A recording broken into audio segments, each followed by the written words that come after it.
Another day, another vlog. Paglabas ko nga lang ng pintuan ay nakita ko na agad ang aking madir. Kung naaalala nyo nga kahapon, ay sabi ko nga ay sisipagan kong mag-vlog na. At ito na nga ang simula naman.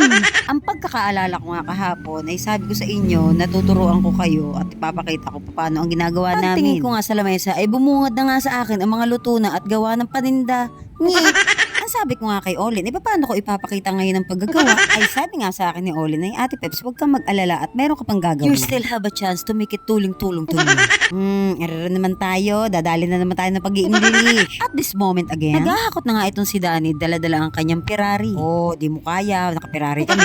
Yes, opo, naka-e-bike po kami. Hindi naman kalayuan ang aming tindahan dito sa kanto. Pero ateng, ang init, santeng, ay grabe. Tulad nga na sinabi ko kahapon ay si Olin nga ang aking tigaluto. Si Danny nga pala ang magsasalansa nito sa lagayan para dalhin dun sa tindahan. Everyday routine nga yan na ginagawa namin. Bilang na nga pala yan bago lutuin ni Olin at saka dadalhin dun sa tindahan. Pero minsan pag tinatanghali talaga may mga ilan na customer na pumupunta na dito sa aming lutuan. At dito na talaga sila bumibili. Dahil per batch nga ang luto nito. Medyo nahihirapan nga kami sa pagluluto dahil iisa lang ang aming heavy duty. Okay, let's go to another part. Hala, abay Pepsi, bawasin ang pag-i-English. At sa mga makakapansin nga po kung bakit dito kami nagbabalot sa lamesa. Ay din nga po ang aming komportabling pagbalutan. Ay pero wag po kayo mag-aalala lahat. Ayan po ipinupunasang maigi. Nung unang nakikita nyo na si Olin na nagbabalot. At yan lang kamay na laangan na inyo nakikita ay ako nahuyan. Ay abay, makikita ninyo ang tansyameter kong pagbabalot. Ayan ho ay pantay-pantay, walang lamangan. Tagala na nga lang po ng aking pagbabalot. Ay kahit anong balo-belontong ay pantay-pantay pa rin yan. Aba, aray walang yabang. Oh ha, diba?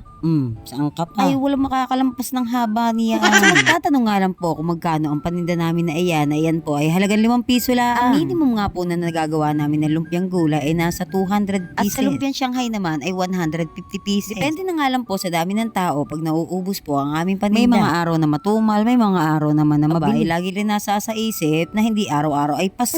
Kumbagay patibayan ng pasensya, patataga ng bulsa. Ganun. Hanggang dito na lang. Paalam!